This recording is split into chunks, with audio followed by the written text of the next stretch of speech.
It seems the studio is now in a medieval flavor. Hello and welcome to WJTS in.form. I'm your host, Bill Potter. Joining me in the studio, we have Saskia and Torvik, also known as the Le Blancs, Catherine and Daniel Le Blanc.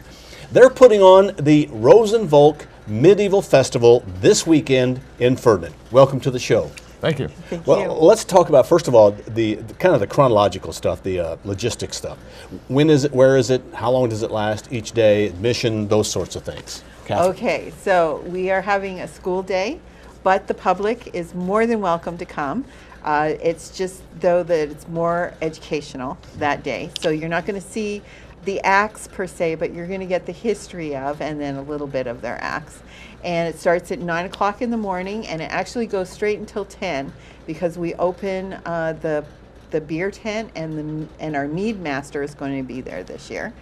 And that goes until 10 in the evening. And then on Saturday, it goes from 10 in the morning until 10 in the evening, and we have the masquerade ball and we have actually a quartet that's playing this year, authentic Renaissance wind instruments called Forgotten Clefs from IU in Bloomington, and they're coming. And then on Sunday, it's from 11 until 6, and at 2 o'clock, we actually have a medieval fashion show. So we're asking all of the children to show off their beautiful garb, their costumes, and our queen will give them like little trinkets for actually participating. So.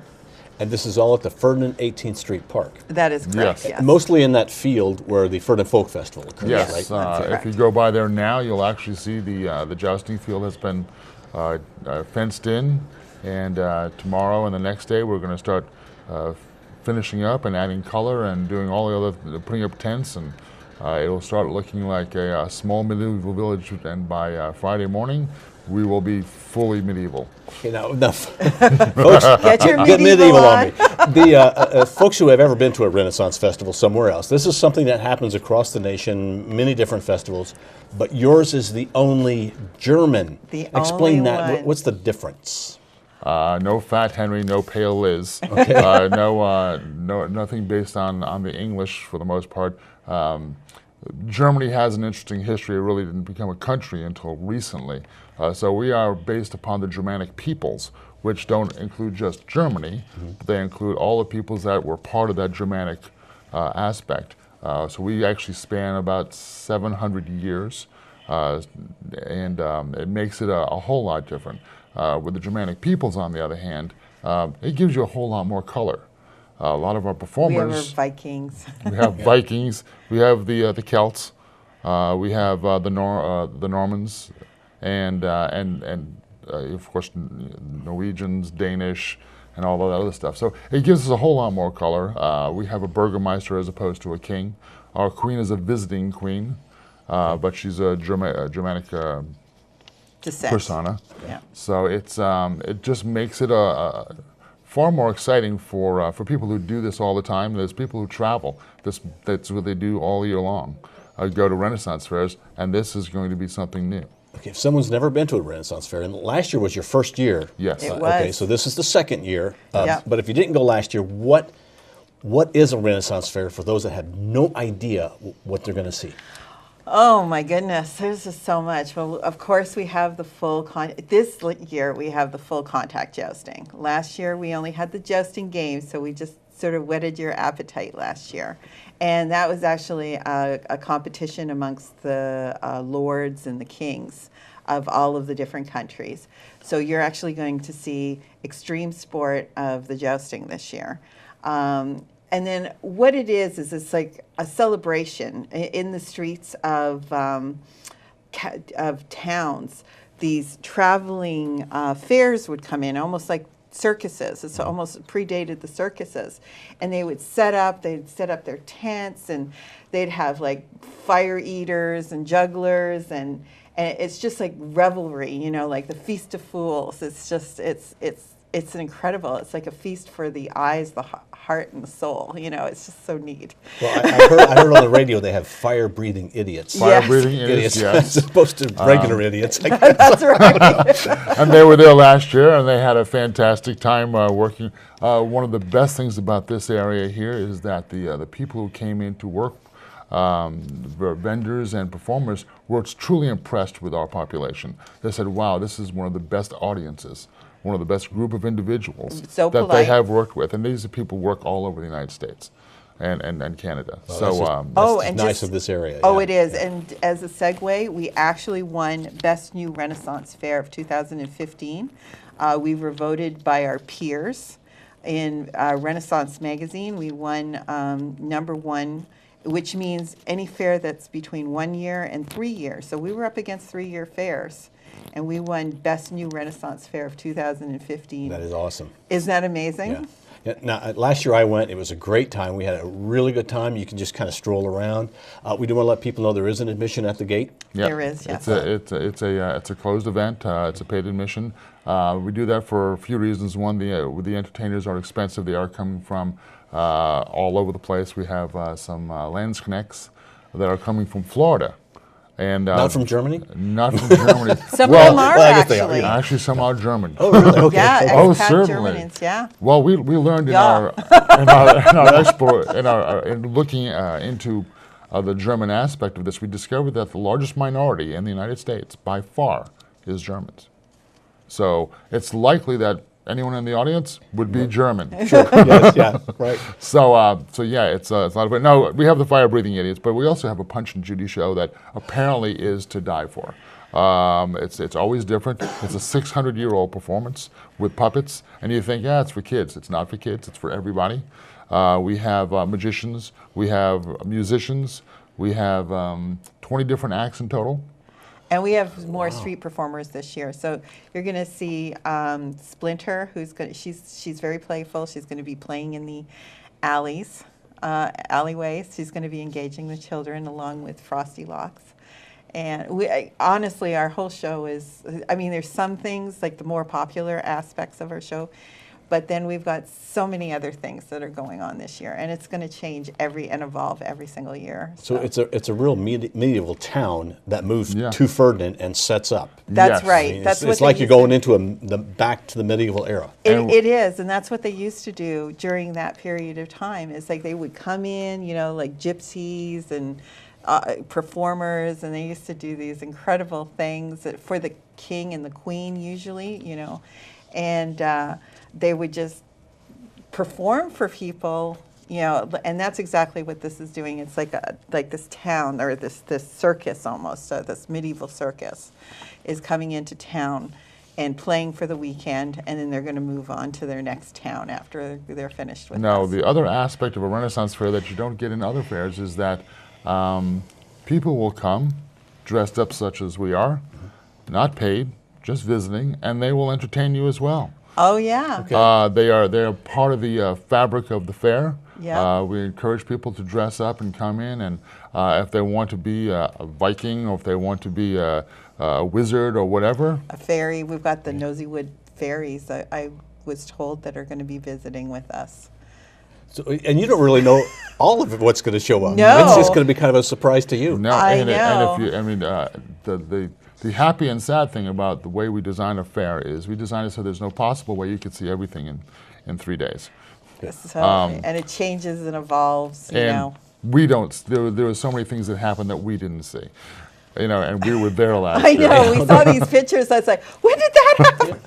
Now you can buy a weekend pass. Yes. Weekend pass, absolutely. Okay. Yeah. Well, what we tried And family to do passes is that as well. Okay. The thing Sorry. is that we know that there are big families around here. And we wanted to make it very affordable, but we still, unfortunately, we did have to charge because, like I said, we're paying for gas and hotel rooms and that for our entertainers. And we have on the books 56 actors. So, but for a weekend pass, it's $50 for a family, but they can come all 3 days for 50, and that's 2 adults and your gaggle of children. I mean, and 5 and under are free anyways.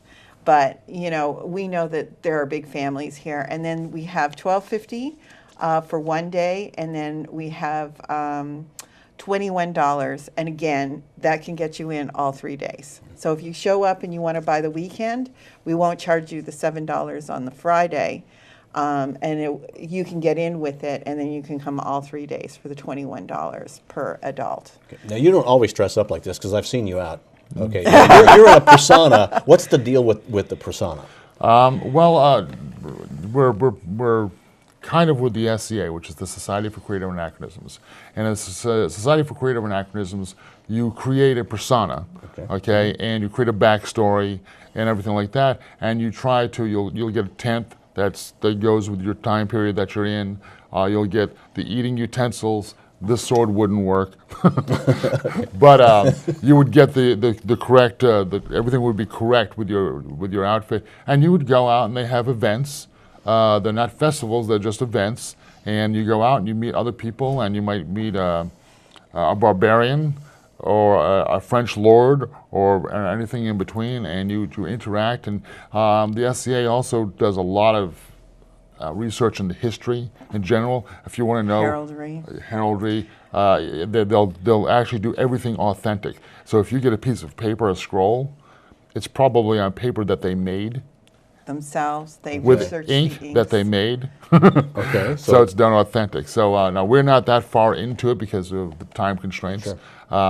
But we have SCA personas, and I have a Viking persona. She is my wife of Viking descent. And we create a backstory and all that. And that's part of the fun of the Renaissance Fair as well, because you can come in and you can be whoever you want to be. And for those who don't dress up but show up, they will learn a great deal about the heritage. Absolutely. Okay, so they can come up and ask you and say, you know, what's the deal with the sword, or why do you wear the band, that kind of thing. Well, actually, when we were in here, it was really interesting. One of the people that actually work here said that their little girl dressed up as a princess, and people within the Renaissance Fair would bow to her because she was dressed as royalty. So they respected her like she was royalty, and everybody was bowing and asking how the little princess was doing. And that's the really fun thing, is because you get all of these people that are so invested in this that you don't know who's actually with us. Like Torvik said, I mean, they could just be patrons, and they will act like they're part of the Renaissance Fair. So you just get so much stuff, side stuff. It's really fun. I think the best thing to do is just go to the Rosenvolk Medieval Festival this weekend. Absolutely. Two treats. Of course, we're having full contact jousting with Shane Adams. Awesome. This isn't a performance. If a gentleman gets knocked off his horse, he's not happy about it because he will be falling off a draft horse, which is tall, and he will be hit by a 11-foot long Douglas fir lance. That's an inch and a half, quarter an inch and a half. Apparently, it takes 1,800 pounds of force to break it. Wow. Yeah. So this is actually an extreme sport that they're considering for the Olympics. Really? 2020. And now, is that part of the fee when you pay to go Yes. in? So when you pay $12.50, you see all these shows. You the see jousting all of it. Oh, great. 20 shows. So if you're coming as an adult, $12.50 gets you 20 shows. Yes. Okay. Plus all of the street performances. That's not even including the demonstrators. That's not And our beer tent is, we don't have a beer tent, so to speak. You can free roam with the beer, so you can watch jousting or the events with the alcoholic beverages. And you have four local breweries participating, which is the only place that I know that these four show up at the same time. Exactly. Plus our mead, which is award-winning. Award-winning. And apparently, more important than any of that is our mead master is bringing handcrafted root beer, which he had last year. He only sold 85 gallons last year, which was terrifying. So I've asked him to bring 200 this year. So if you want some really, really good root beer, handcrafted, it will be available with the turkey legs, with all the other German food. Omar Grissies is bringing some authentic German pastries. With ingredients. You had that last year. Yes, Yes, with yeah. ingredients from Germany. Yeah. Not all of them, but many ingredients from Germany. So there's lots for you. Yeah. You know, really, we're out of time now, but there is just so much to cover because there is It so is. much that goes on. The best way is to just go to the Rosenvolk this Friday, Saturday, or Sunday. Yeah. Is there a website people can visit? Yes. Oh, yeah. Rosenvolk.com. All right, and that's ROSENVOLK.com. Right. People of the Rose. Oh, by the way, our fair is, as we move forward, will be the romantic fair. Because of the rose. The rose is very romantic. Okay. So we also, one of the other events that we have is the presentation of the rose, which we were unable to get away with last year, but this year we're going to have the presentation of the rose. Come in and find out about it. All right, and it is at a new location. It's at the 18th Street Park in Ferdinand. Yeah. Just park wherever you can in Ferdinand like you do for any other event down at the 18th Street Park and enjoy. We want to thank Saskia and Torvik, who have been joining us here. They are actually Catherine and Daniel Le Blanc. They're putting on the Rosenvolk Medieval Festival this Friday, Saturday, and Sunday at the Ferdinand 18th Street Park. Hope to see you there. Thanks for watching WJTS in.form. We're local people watching local people.